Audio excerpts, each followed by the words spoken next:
Aujourd'hui, je vais vous donner tous les conseils que nos coiffeurs m'ont donnés pour vous aider à retoucher votre frange vous-même à la maison. Il y a quelques astuces et il y a aussi quelques règles d'or pour ne pas se rater. La première, c'est que tout ce que je vais vous dire, c'est vraiment pour retoucher une frange qui a déjà été tracée par un coiffeur. Ne vous lancez pas dans une coupe de frange vous-même. C'est une coupe qui demande beaucoup de technique, de la géométrie. Donc c'est très facile de se rater, du coup c'est pas du tout le sujet aujourd'hui. Mais en revanche, c'est vrai qu'il y a pas mal d'astuces pour pouvoir retoucher soi-même à la maison, couper quelques millimètres quand ça arrive devant les yeux, en ayant quelque chose qui reste harmonieux. La première étape, ça va être de bien séparer ce qui fait partie de la frange du reste de la coupe. Donc pour ça, vous allez délimiter votre frange, je vais vous montrer une technique, et vous allez séparer tout le reste, le mettre bien en arrière, donc soit avec des pinces si vous en avez, soit avec un élastique. Donc du coup vous allez pouvoir définir votre triangle. Donc moi je sais qu'il y a peu de cheveux qui ont été pris pour la mèche. Voilà, elle n'est pas très épaisse. Et elle n'est pas très large non plus. Donc c'est simple, hein, vous regardez tous les cheveux qui dépassent. Pour une frange, ce sera plus simple que là, moi, pour une mèche, parce que du coup, il y aura une vraie transition.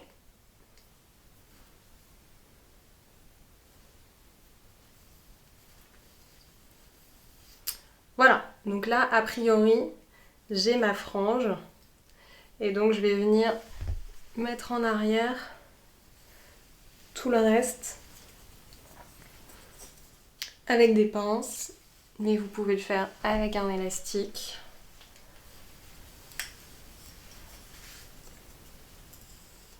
Pour avoir ce qu'on appelle ici la zone de travail. Une fois que vous avez cette zone de travail, vous allez pouvoir délimiter la longueur que vous voulez avoir. Et donc là, Anita, qui est une coiffeuse de notre équipe, me conseillait de prendre une mèche repère et donc de ne pas couper l'intégralité de la frange d'un coup. Donc c'est-à-dire que vous avez toute votre zone de travail et vous allez prendre au milieu encore une plus petite mèche. Et c'est sur cette mèche que vous allez délimiter la longueur. Donc attention, quand vous allez commencer à couper, la façon dont vous tenez votre mèche, déjà n'exercez pas trop de tension dessus, c'est-à-dire ne tirez pas trop fort dessus, puisqu'en fait le cheveu a un bombé naturel, et quand vous allez la relâcher, elle va remonter, donc la longueur sera fausse. Donc du coup, vous tenez votre mèche, vous la tenez bien devant vous, c'est-à-dire limite collée à votre nez, enfin peut-être pas non plus, mais pour pouvoir la couper. Mais surtout, ne faites pas d'élévation comme ça, ni sur le côté, parce qu'en fait vous allez venir créer un dégradé. Donc, on prend sa mèche, on prend ses ciseaux. Alors, quels ciseaux évidemment, vous allez pas avoir de ciseaux de coiffeur chez vous. Maintenant, vous aurez peut-être des ciseaux de couture. Ce sera sûrement les plus adaptés. Sinon, si vous n'avez pas, bon bah les ciseaux de cuisine, mais c'est pas l'idéal. Donc, vous prenez votre mèche. Donc, vous prenez votre mèche test. Et là, vous allez pouvoir commencer à couper. Et nous, nos coiffeurs vous recommandent de couper en piquetage. Donc, c'est-à-dire de couper comme ça.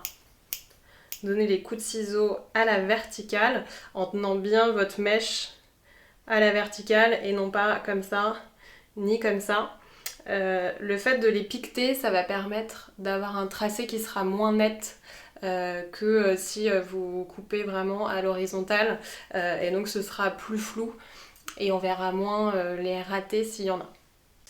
Donc une fois que vous avez piqueté votre mèche repère, vous prenez votre peigne et vous venez récupérer et peigner l'intégralité de votre frange.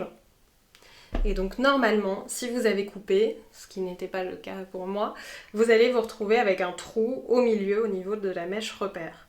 Donc ça, ce trou, il va vous permettre ensuite, vous, de créer une ligne imaginaire pour positionner vos doigts et pour avoir la longueur que vous avez définie avec votre mèche repère.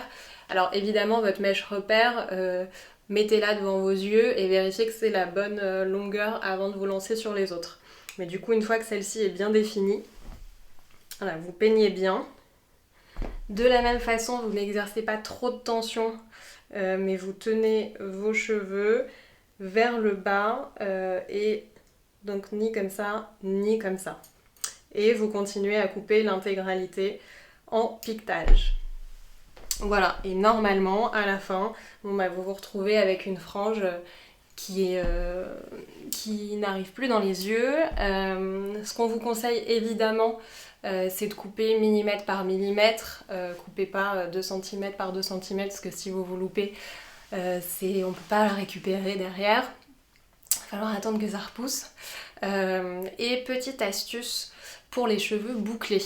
Céline, qui est experte des boucles chez nous, me disait que beaucoup de ses clientes retouchaient leurs franges bouclées elles-mêmes. Et en fait que c'était souvent beaucoup plus simple, parce qu'en fait la frange bouclée va être beaucoup moins nette, et donc vous n'aurez pas à avoir ce système de mèche repère et prendre l'ensemble de la frange avec votre peigne, mais en fait vous venez simplement prendre mèche par mèche et couper toujours en piquetage, millimètre par millimètre, et vous faites ça sur toutes les mèches qui sont situées entre les deux milieux de sourcils, et en revanche évitez de toucher aux autres. Voilà, j'espère que ça va vous aider pour toutes celles qui auront besoin de retoucher leurs franges avant de retrouver leur coiffeur. Si vous avez des questions, n'hésitez pas à nous les poser en commentaire ou en MP, et on y répondra et on interrogera nos coiffeurs si besoin de plus d'expertise.